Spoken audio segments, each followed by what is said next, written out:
Welcome back to my channel Sukanta Lisa ব্লগে সবাইকে welcome.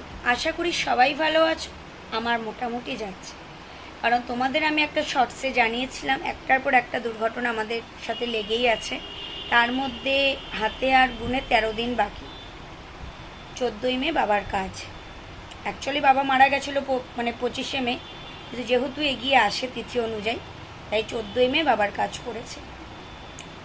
তার মধ্যে ঘটনাগুলি ঘটে গেছে। তোমাদের দাদের র্যাপিডোতে একটা অ্যাক্সিডেন্ট হয়ে এই জায়গাটা ক্ষতি রয়েছে, মায়ের পড়ে গিয়ে হাতের এই জায়গাটায় লেগেছে, হাতটা এই জায়গাটা তোমার হাতটা সরে গেছে। সত্যি কথা বলতে কি বলো তো, আমি অনেক দিন বাদেই ব্লগে এলাম। না আসারই কারণ তার আগে তো আমার নিজস্ব অনেক শরীর খারাপ গেল, সেরেটোনিয়া অ্যাটাক করলো, ওই কারণে না আমি অনেক দিন আসিনি। আজকে আসতে একটু বাধ্য হলাম, কিছু কথা তোমাদের সাথে শেয়ার করব। তার একটাই কারণ যে মায়ের এতটা শরীর খারাপ, ভালো লাগছে না কিছু। দেখো, বাড়িতে আমরা তিনটে মানুষের মধ্যে যদি একটা মানুষেরও শরীরটা খারাপ থাকে না, মন মেজাজ কিছু ভালো লাগে না। আর মাকে তো এইরকমভাবে আমরা দেখে অভ্যস্ত নই না। মা জয় হোক না কেন, যেমনই হোক, বাবা বেঁচে থাকতে চুপচাপ বসে থাকা, নিস্তেজ হয়ে থাকা, তা না। আর সব থেকে মেন জিনিস যে হিমোগ্লোবিনটা কমে যাচ্ছে। আমার হিমোগ্লোবিনটা ইনিশিয়ালি কমে, ইনিশিয়ালি বাড়ে। এবার মায়েরটা যেটা আমাদের যেই মামা টেস্ট করে, রঞ্জিত মামা, সে বলে উৎসর্গটা কি কমে যাচ্ছে, যেখান থেকে হিমোগ্লোবিনটা তৈরি হয়, সেটা যদি কমে যায়, সেটা কেন কমছে, সেই কারণে ডাক্তার সার্জারিও করতে পারছে না। আজকে মাকে নিয়ে আমরা ডাক্তার পাচ্ছি, কিন্তু ডাক্তারগুলি কি হচ্ছে বলো তো, অনেক সময় ডাক্তার এটা প্রবলেম হয়ে যাচ্ছে। ডাক্তাররা আসছে, সেই ডাক্তারের সাথে টাইমিংয়ে আমাদের অ্যাডজাস্ট হচ্ছে না।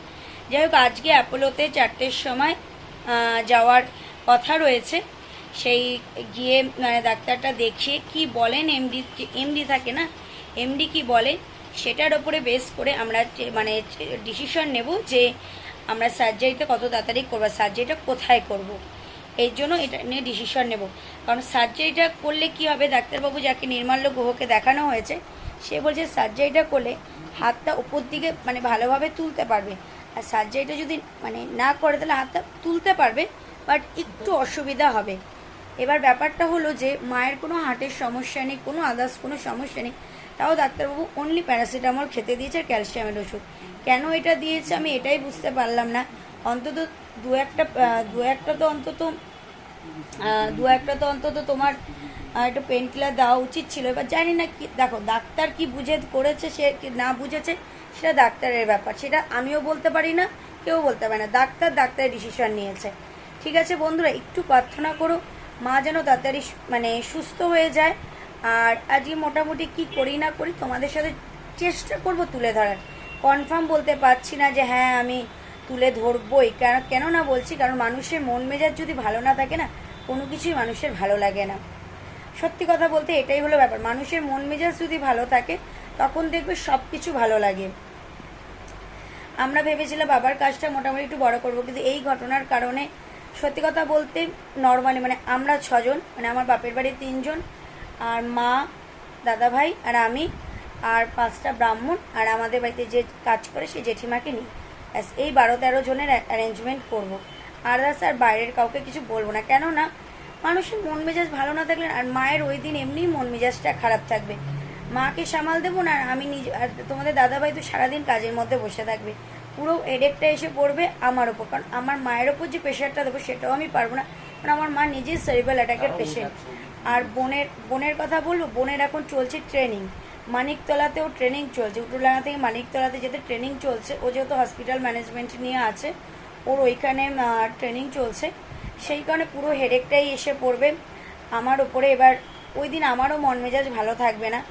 বাবা বলে ডাকি তো, শ্বশুর হতে পারে, শ্বশুর কম বাবাটাই বেশি ছিল। যাই হোক, তার সাথে সময়টা খুব কম সময় কাটিয়েছি, তবুও মানুষটা এমনভাবে জড়িয়ে গেছিলো, প্রত্যেকটা মুহূর্তে প্রত্যেকটা নিয়তভাবে কাছাকাছি জড়িয়ে গেছিলো, যেই কারণে এখনও বলতে গেলে খারাপ লাগে। যাই হোক, আমি আর এই মুহূর্তে আর কোনো তোমাদের ডিমোটিভেট কথাবার্তা বলবো না, সবাইকেই বলবো। আর তোমরা কে কীভাবে আমরা অক্ষয় তৃতীয়ার আমরা কালকে যাইনি বলতে, সত্যি কথা বলতে মায়ের এইসবের জন্য আমি অক্ষয় তৃতীয়ার সবথেকে আমার যে কাছের দুটো জায়গা, আমি যে কাকিমার থেকে সমস্ত কিছু বানাই, সেই কাকিমার দোকানেও যেতে পারি। আর গোল্ডের যতটুকু গোল্ডের আমি আমার শ্বশুরবাড়ির এখানে এসে যেটুকু গোল্ডের জিনিসপত্র বানিয়েছি, সেই অপচরাতে যেতে পারিনি। আমার নিজের কাছে খুব ভালো, আদার্স যেগুলি রয়েছে সেগুলিতে যাওয়া না যাওয়া দুই সমান, সেগুলিতে গেলে গেলাম, না গেলে না গেলাম, অত কোনো হেডেক নেই আমার, বুঝতে পেরেছো তো। ইভেন এইসব কারণে নানা আমার নিজের শরীর খারাপের কারণে আমি আমার বিয়ের যেখান থেকে সব জিনিসপত্র বানিয়েছি আমার কাছে তো পার্বতী জুয়েলার্স, সেখানেও আমি যেতে পারিনি। ঠিক আছে বন্ধুরা, চলো আবার পরে আসছি। এই যে দেখো রান্নার কিছু নেই, তা আমি আজকে ইচ্ছা আছে একটু রান্না আমি রাতের দিকে করব, জেঠি রান্না করে দিয়ে যায়। আজকে যেমন রয়েছে শিং মাছ মায়ের জন্য, তোমাদের দাদাভাইয়ের জন্য, দাদাভাই শিং মাছ খেতে ভালোবাসে, শিং মাছ। আমার জন্য রয়েছে ভোলা মাছ, ডাল আর একটু লতি চচ্চড়ি। এই হলো আজকে আমাদের দুপুরের মেনু। আর আমি আজ এখনও স্নান করতে যাইনি, কারণ ওষুধ আসবে, সেই ওষুধগুলি বললাম দাদাভাই নিতে যাবে। আর আজকে একটু লেট করে দিয়েছি, কারণ আজকে পুজো দেওয়ার কোনো ব্যাপার আমার নেই, তোমাদের দাদাভাই পুজোটা দেবে, ওই কারণে। মা চান করে এসছে, মাকে বেল্ট পরিয়ে দিয়ে চুল বেঁধে দিয়ে তারপরে একটু চিনি মুখে দিয়ে মাকে ফল কেটে দিয়েছি, মা ফল খাচ্ছে, এই ফলগুলি খাচ্ছে। এই তো 4টার সময় ডাক্তারের কাছে যাবো, এবার ডাক্তার আসবে কি আসবে না সেটা অ্যাপোলো থেকে আগে কনফার্ম করে দেবে। ওরা বলেছে 2:30 থেকে 2:45 নাগাদ কনফার্ম করে দেবে। যদি কনফার্ম করে দেয় তাহলে তো ভালো, আমরা 4টার সময় বেরিয়ে, মানে 3:45 বেরিয়ে যাব। আর যদি কনফার্ম না করে আবার আমাদের ওয়েট করতে হবে কে আছে। তা আমি ভেবেছি যে আমি যাকে দেখি, এবং মা ওই চোখের ওইটার জন্য যাকে দেখে সুস্থ হয়েছে সেই ডাক্তারবাবু, মানে উনি আরজিকরের ডাক্তার সিঞ্জন ঘোষ, তাকেই ভাবছি দেখাবো। দেখিয়ে সে কি মানে আপডেট দিচ্ছে না দিচ্ছে সেইটা নিয়ে আমরা একটু এগোবো। আর অপারেশন করতে বলি তবে না, তার জন্য হিমোগ্লোবিনটা ঠিক রাখা দরকার। ঠিক আছে বন্ধুরা, চলো আবার পরে আসছি। হ্যালো বন্ধুরা, অনেকক্ষণ বাদে তোমাদের সামনে আবার এলাম। শুভ সন্ধ্যা। অ্যাপোলো থেকে ডাক্তার আসবে না, ক্যান্সেল করলো বৃষ্টির কারণে। বৃষ্টি হচ্ছে, বিশাল ঝমঝমিয়ে বৃষ্টি হচ্ছে। চলো দাঁড়াও তোমাদের সাথে একটু শেয়ার করি বৃষ্টিটা। দাঁড়াও, মানে আমার নিজেরই উঠতে পারছে, আমার পায়ে এত ব্যথা, মানে দাঁড়াও তোমাদের সাথে একটু শেয়ার করি বৃষ্টিটা। ও আর পারি না, বয়স হয়ে গেছে, 26 বছর বয়সেই মনে হচ্ছে কত বয়স হয়ে গেছে। তাহলে ভাবো তো, 60 বছর বয়সে, আশা করি অতদিন বাঁচবো। দাঁড়াও দেখাচ্ছি, এই দেখো সংগ্রাম করে বৃষ্টি।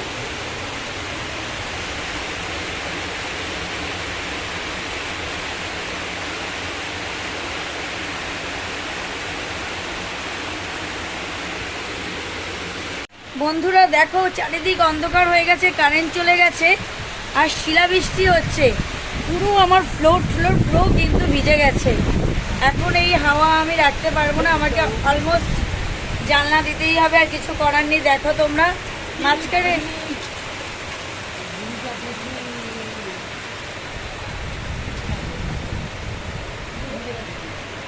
দেখে দেখো যে মা ফোন করেছিল। ঠিক আছে চলো আবার পরে আসছি। বন্ধুরা এত বৃষ্টি হয়েছে আর কিছু বলার নেই। এই বৃষ্টির চোটে মানে এখন বসে রয়েছি অন্ধকার।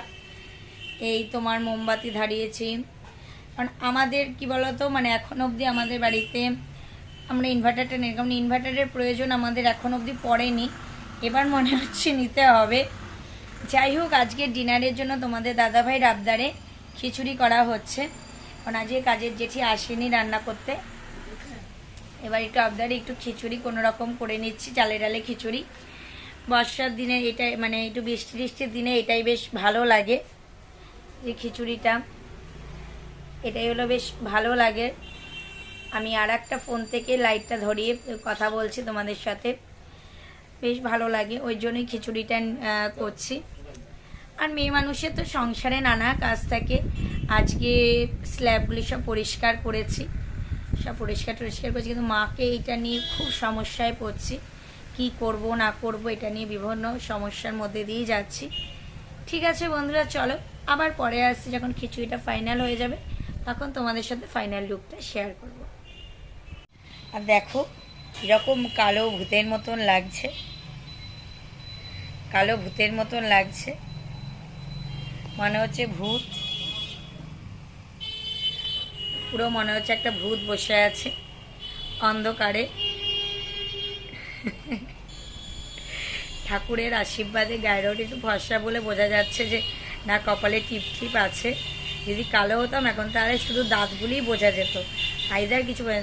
বিভিন্ন আওয়াজ হচ্ছে, মানে বৃষ্টি, মানে শিলাবৃষ্টি হয়েছে। আমি মাত্র পাঁচখানা শিল তুলতে পেরেছি, যেগুলি আমার গাছের ওখানে ব্যালকনিতে এসে পড়েছে, সেই 5খানা শিলই তুলেছি।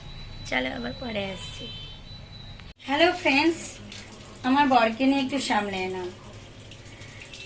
বরের আবদারে যেহেতু আজকে খিচুড়িটা, সেজন্য খিচুড়িটা ফাইনাল লুকটা তোমাদের সাথে দেখাই। কারেন্ট চলে এসছে, খুব খুব খুব আনন্দ। দাঁড়াও দেখাচ্ছি। আচ্ছা, এটা তুমি রেখে দিও। এইটা হলো কি বলতো, বাবার স্মৃতি আমাদের। বাবা যখন আমৃতে ভর্তি হয়েছিল দিওয়ালির সময়, তখন এটা বাবাকে দেওয়া হয়েছিল। 14ই মে বাবার কাজ চলে আসছে। দাঁড়াও দেখাই। এই দেখো, আমরা তো যেহেতু খেতে পারি না,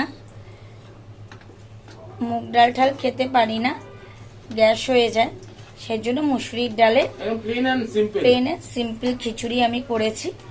যদি কোনোদিনও তোমাদের মনে হয় যে দিদিভাইয়ের এই রেসিপিটা দেখতে চাই, অবশ্যই কমেন্ট সেকশনে জানিও। যেমন তোমরা বলো যে দিদিভাই আমার পরিবারে আসো, সেরকমই বলো, অবশ্যই তোমাদের এটা করে দেখাবো, অবশ্যই এটা করে দেখাবো। আজকে দেখো রান্নাঘর পরিষ্কার করে এতটা ময়লা বের করেছি। এটাও আমি আমাদের যে কাজের জেঠি তাকে দেখাবো যে তুমি কি পরিষ্কার করো, যাতে এত ময়লা আসে, তাই না? অ্যাকোয়াগার্ডটা চালিয়ে দিলাম। জলের বোতলগুলি ভরে রাখবো, কেন বলো তো, না ভরে রাখলে বাই চান্স কারেন্টের কি অবস্থা না অবস্থা বুঝতে তো পারছি না, তাই ভরে রাখবো। ঠিক আছে বন্ধুরা, চলো আবার পরে আসছি। ফ্রেন্ডস, এই দেখো নেল পালিশ করলাম, হেঁচকি উঠছে, ভীষণ হেঁচকি উঠছে। মা একটু আসো এদিকে। মা আসতে লজ্জা পাচ্ছে যে হাতের এই রকম অবস্থা। না, ও কেউ কেটে ইচ্ছাকৃত তো হয় না, সবকিছু অ্যাক্সিডেন্ট, সেই জন্য। আর আজকে ডিনারটা কেমন হচ্ছে অবশ্যই খেয়ে দিয়ে তোমাদের কাছে জানাবো, জানিয়ে তোমাদের কাছ থেকে কিন্তু আমি এক্সপেক্ট করব তোমরা এই রান্নার রিভিউটা চাইবে এবং বল যে দিদিভাই তুমি এটা কিভাবে করো। খুব শর্ট টাইমে এটা কিন্তু হয়ে যায়। আর এখন টিভিতে দেখছি কণিকাদির ভিডিও। আমি কিছু কিছু ভিডিও দেখি, সবার ভিডিও দেখে ওটা সম্ভব না। যেমন কণিকাদি, মন্দিরাদি, সঞ্জুদা, এদের ভিডিওটাই দেখি।